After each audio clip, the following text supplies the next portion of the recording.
Welcome to Naked Reflections, brought to you from the Woolf Institute. I'm Ed Kessler, and each week I'll be taking an in-depth look at the stories reported by our friends over at The Naked Scientists. What does the latest scientific stuff mean for the rest of us? Stay with us and find out.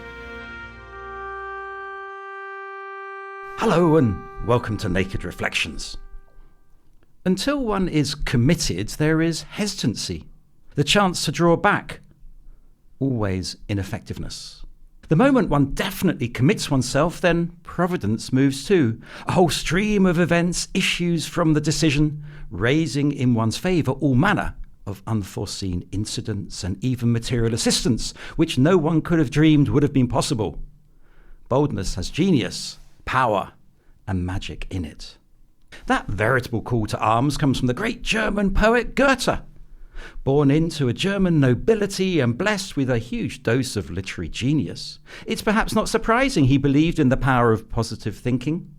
He would say that, wouldn't he? Is a tempting response, but that would be too negative. We're talking about good luck this week, whether positive thinking can create its own momentum or, to put it another way, whether negativity reaps its own bad harvest. We found a striking example of positive thinking in the Naked Scientist show Fire and Mud. The biologist Sarah Salon came across a 2,000-year-old seed hidden in some archaeological remains and set about trying to help it germinate. Well, I never do things that I don't think there's any hope. If I didn't think there was any hope, I wouldn't have done it. I always go optimistically thinking that there could be. And there had been other stories in the literature from China of a 1,300-year-old lotus seed, seeds from the Natural History Museum that germinated during the Second World War when there was an incendiary bomb and a lot of water was used to put them out. And some seeds in the Natural History Museum germinated in this period. With me to discuss good luck, or the lack of it, are Dr. Esther Miriam Wagner, Executive Director here at the Woolf Institute, a scholar of pre-modern Jewish-Christian-Muslim relations and Fellow of St Edmund's College, Cambridge. And with Miriam is Robert Toombs, Professor Emeritus of French History at the University of Cambridge and Fellow of St John's College, Editor of History Reclaimed, which challenges the tendency towards censorship in some university curricula.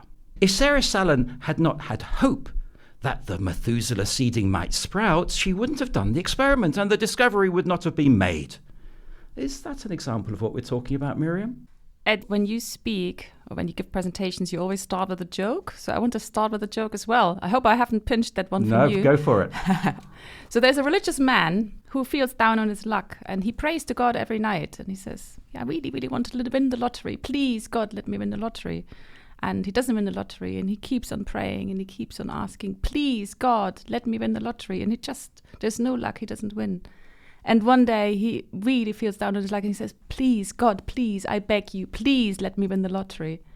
And then there's a voice from above and says, meet me halfway, buy a lottery ticket. So I think it demonstrates the theory that lucky people generate luck through noticing and creating opportunities. People who can be classified as lucky tend to be more resilient as well. So even when bad luck happens to them, they are able to transform it into good luck. And there's always the self-fulfilling prophecy of positive expectation. So I think all these things come together in lucky people. Lucky people create their own luck, Robert.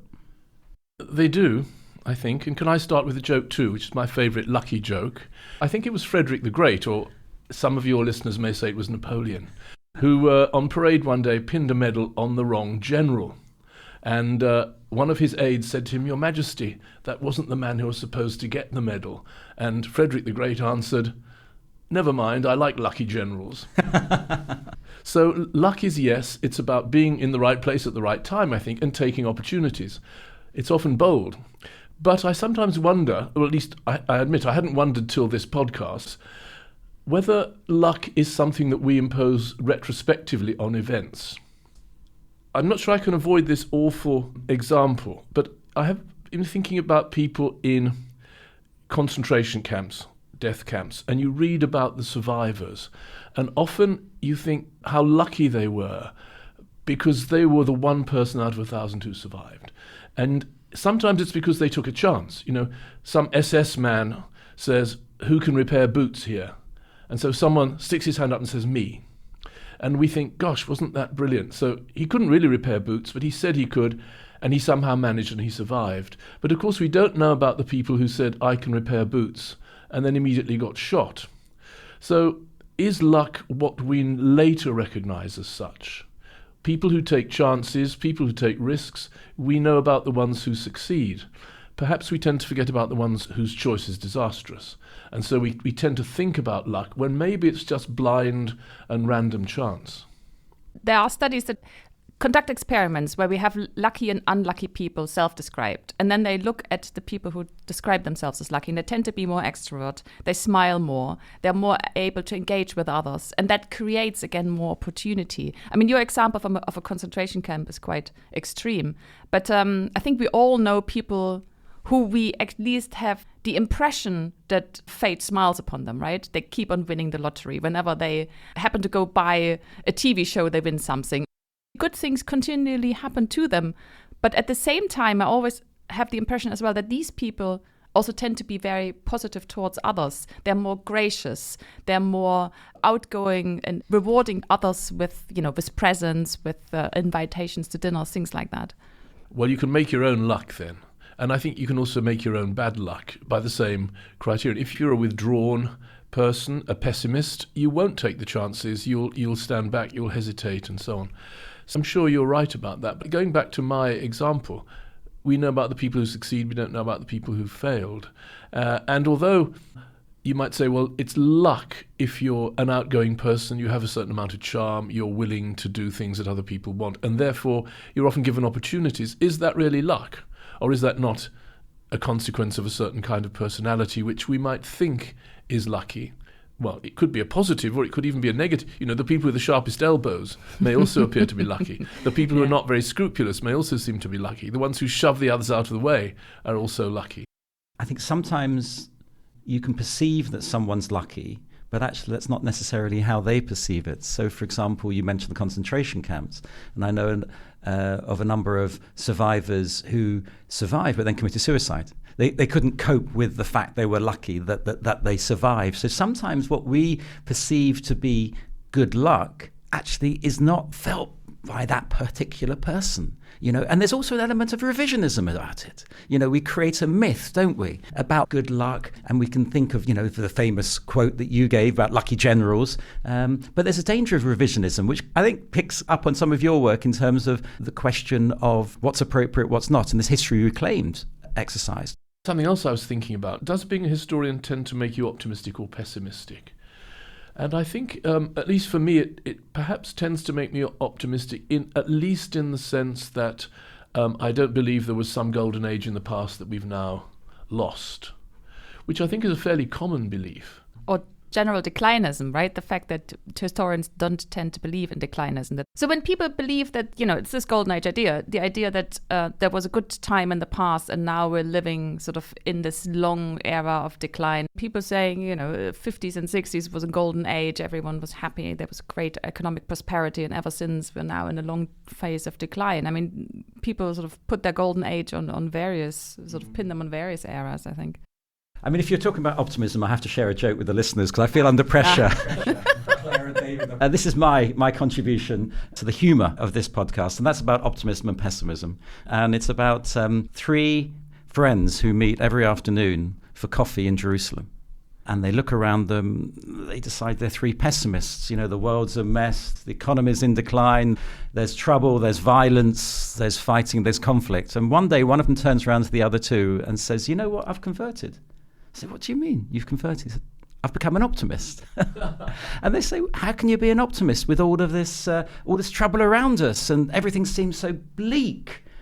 And he said, "Well, we're old friends. You have to accept me for who I am. I'm an optimist now." And so they do. And a few minutes later, one of the friends looks at this newly converted optimist and said, "You look so worried. You've got these wrinkles. You've these frowns."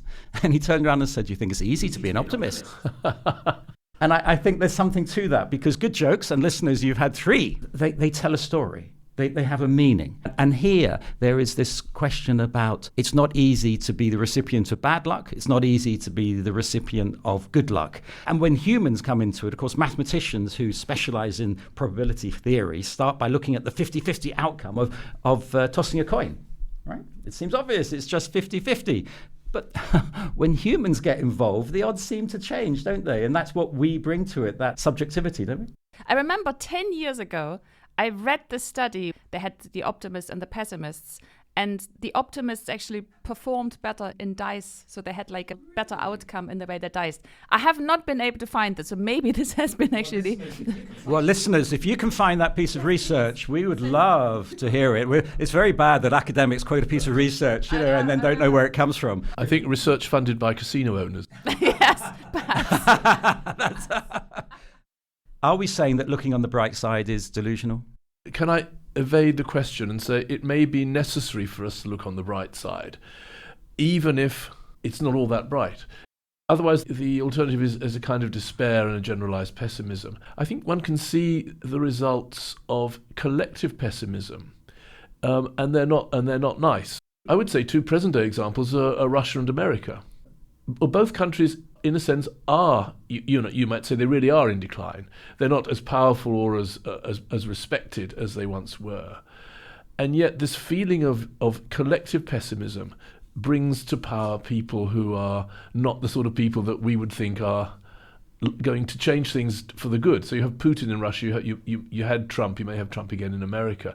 So there's all this desperate sense that things are bad and are getting worse, and only some extreme measure, some sort of saviour figure, can come along and do anything about it. And I think that's very dangerous. I think I probably have a tendency towards complacency rather than optimism, and thinking that things are not really so bad, and they're not worse than they were in the past. Can I add to that Russia-American example? So I grew up in East Germany, and I lived next to a Russian barracks. And we know all about the differences between army structures. A really great platoon structure in America and the very, very sort of bizarre hierarchies in the Russian army. But it's also the song. So every evening, the soldiers would sing songs, and they would be the saddest, most sort of heart-rendering songs that would make you despair. And then you look at American army movies and you see the songs that they sing there, and they're optimistic. It's all in major. Everything's happy. It's all about, getting the girl or, sort of making fun of someone. But the Russian army songs are sad songs. We have a liking for sad music, don't we? If that's not too far away from the subject. I think we get rather tired of jolly music. In all sorts of musical genres, sad music has something really appealing. I think some people say it's because it gives you a harmless psychological boost isn't the word, but it enables you to feel emotions that you don't actually suffer from, but you are experiencing them vicariously through music, and that's perhaps a good thing. Miriam, I wonder if you can provide a sort of pre-modern example. I think a good example are letters where people talk from either war-torn areas or from places where there is a big plague and people are dropping like flies. And when you read letters written by merchants, for example, from that time, they never focus on that. They sort of mention it in a byline. My child died yesterday, or, there's a lot of dead people. But the prices for wheat are this and this and this. So there's this focus on marching on. There's this focus on, for our small community, Jewish community, to survive, we need to concentrate on what makes us prosperous, I think. Is that delusional? It's a coping mechanism. But again, if there's a delusional element to it, right? I mean, nowadays we would be completely overwhelmed, for example, by the death of a child or by the death of a close relative. But I think in the past, people were a bit more resilient, and they were still sad. My great-grandmother had 18 children, 9 of which died. She was a very, very harsh and not very warm woman, but I think that's what happens, right, if you lose 9 children. We're still talking and hopefully having good luck. My guests are Esther Miriam Wagner and Robert Toombs. How do we make good luck? Can we make good luck? There's some medical evidence that positive thinking helps longevity. Here's Olivia Reams on the curiously titled Naked Scientist show, Stripping Down STIs. There are various factors that come into play. One is your immunity. It actually enhances your immunity, but also you are able to cope with stresses in life better. And you have a tendency to reframe situations. So instead of seeing something as a threat, you will see it as a challenge instead. You're both academics. And I'm just wondering, and I guess I could claim also to be an academic. So we have 3 academics around the table. That could be the start of another joke. Have either of you experienced, and I'm sure you have, in the academic world of someone making their own luck by the way they present themselves? Well, I was hesitating because I was thinking of people taking legal action against me for defamation of character. Because often if you say, well, so-and-so's been very successful because of how they present themselves, the implication is that this is somehow false, that it's, people tend to take you at your own estimation of yourself often, and that, we can probably all think of people whose success we perhaps feel is not wholly merited, but is because of the way that they behave and so on. Now, is that luck? I suppose it is. I suppose it's a form of luck anyway. And also envy. I mean, we all have that, right? Yes. It really is. The smaller the case for concern, the greater the argument. That's absolutely true. I hesitated because there are things like beauty bias that also, I think, influence whether someone is having a successful academic career. If you are, nice to the eye, and if you have a good way of presenting yourself, you are much more likely to get invited to speak. If you are very sociable and people like you, just having you around as a networker, you're much more likely to succeed. So it goes back to what we talked about in the beginning, that I think extrovert people have a bit of an edge, especially in academia, because it's such a performative profession. There are always people who are brilliant writers and they're acknowledged as such. But I think, especially in modern academia, there's more of an emphasis on being a performer. Is that fair, Robert? Because you've been an academic for a good number of decades. Have you noticed a difference in that sense in terms of, say, self-presentation from the early years when you were a young aspiring academic to the man you are today? Probably, at least. But then, there's the danger of my adopting this golden age illusion. Everything was better when you were young. There may be a difference between the humanities and the sciences. We might think of someone who's working away in a laboratory, someone who's perhaps a little bit on the spectrum, who doesn't have many friends, but who happens to be a brilliant mathematician or a brilliant physicist, and one day they do something absolutely astonishing which gets them the Nobel Prize. Well, in the humanities, I suppose the criteria for quality are much more subjective.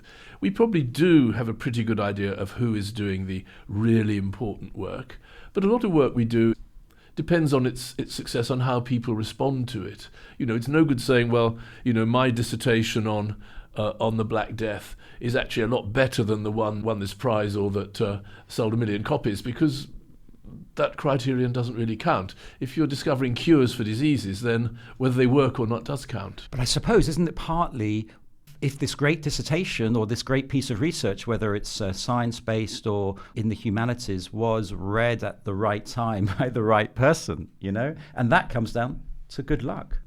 It may do. Tell me if I'm going too far astray here, but in the arts, it's often the case that people who are successful in their time are always forgotten by previous generations, and people who are often not recognized in their time often are. Like Bach and his son, right? Yeah. Yes.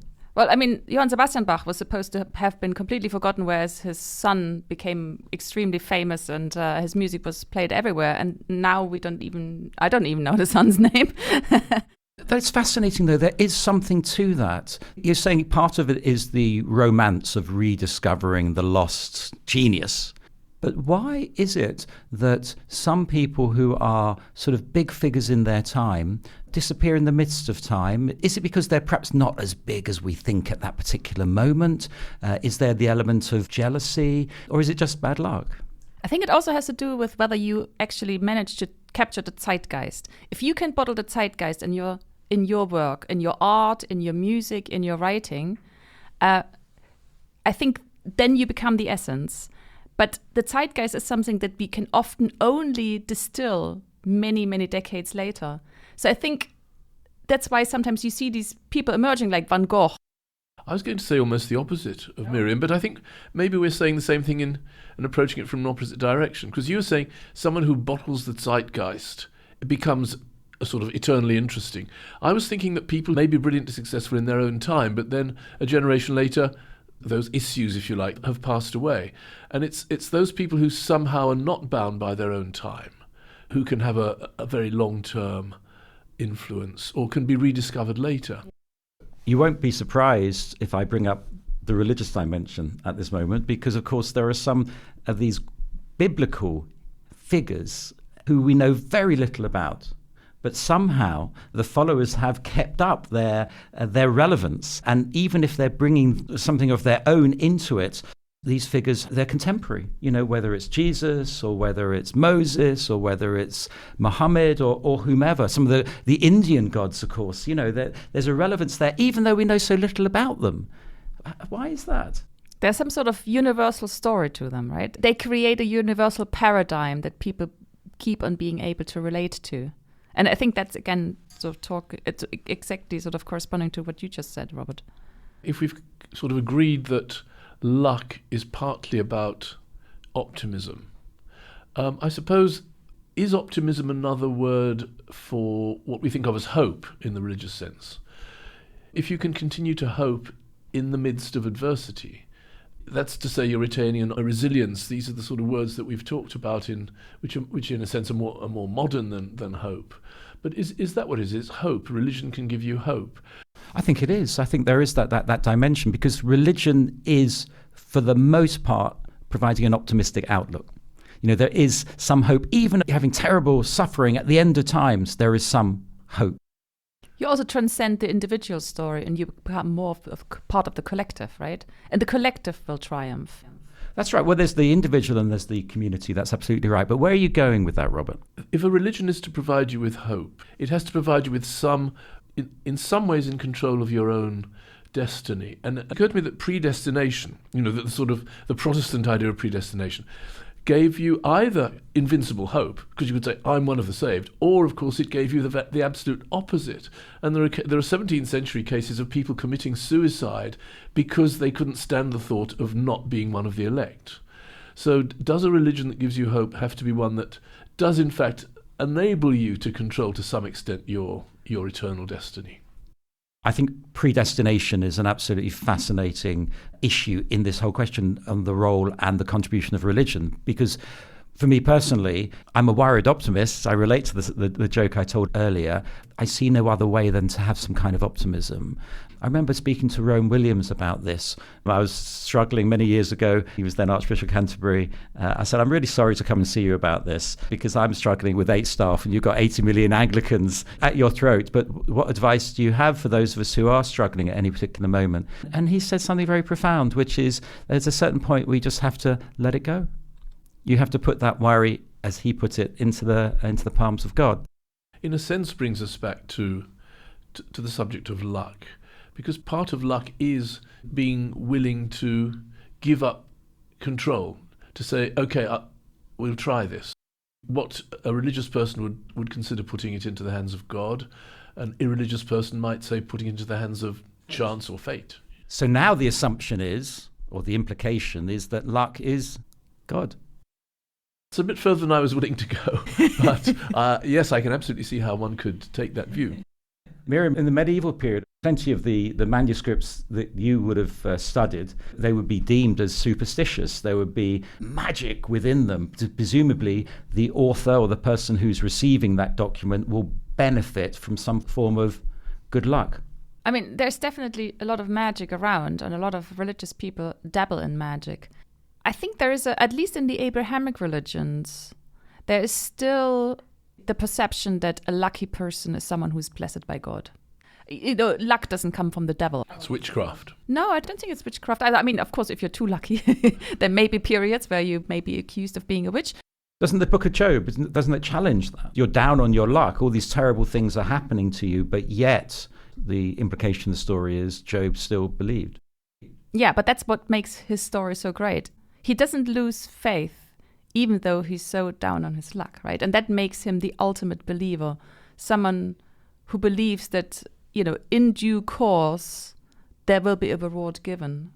There's a Reverend Dr. Martin Luther King quote that was given to me, which is, "The time is always right to do what is right. Is this just a way of saying you make your own luck?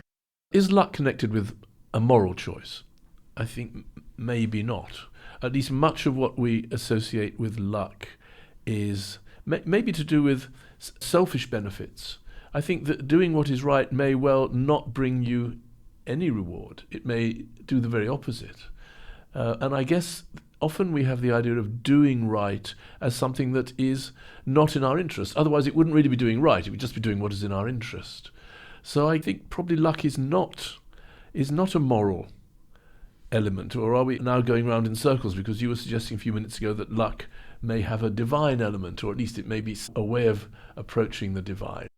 As we're drawing to a close, I wonder if we can unpack this sort of personal and impersonal aspect of luck, which is something you've just really hinted at. There's something arbitrary about luck, but at the same time, I think we all think we deserve a little bit of luck, don't you? Yes, no, absolutely. You know, in my very little spare time, I play board games. And I play online with other players all over the world. But it's really, really interesting because I'm an academic. I'm not a scientist, but I do study the curves of luck you can actually see. And there is something cyclical about luck. There's a universal spiral of luck that you can observe on these game sites. And, when we're in the downward spiral, we feel the world is against us. And we feel unfairly treated.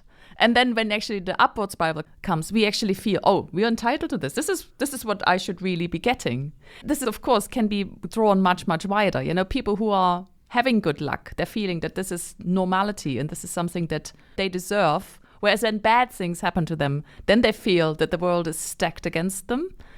I used to play golf once, and golf is a game that brings this out very strongly. So if you hit a good shot, you think, now that's the real me. Then you hit 10 bad shots. You think, I'm really out of luck today. Whereas the reality is you're not very good. I'm trying to resist quoting Homer Simpson. I've tried that positive thinking stuff. It didn't work for me.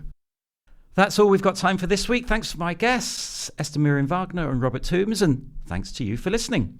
And if you feel positive or lucky about this podcast, you might want to browse the Naked Reflections archive, where you can find over 140 episodes of our show.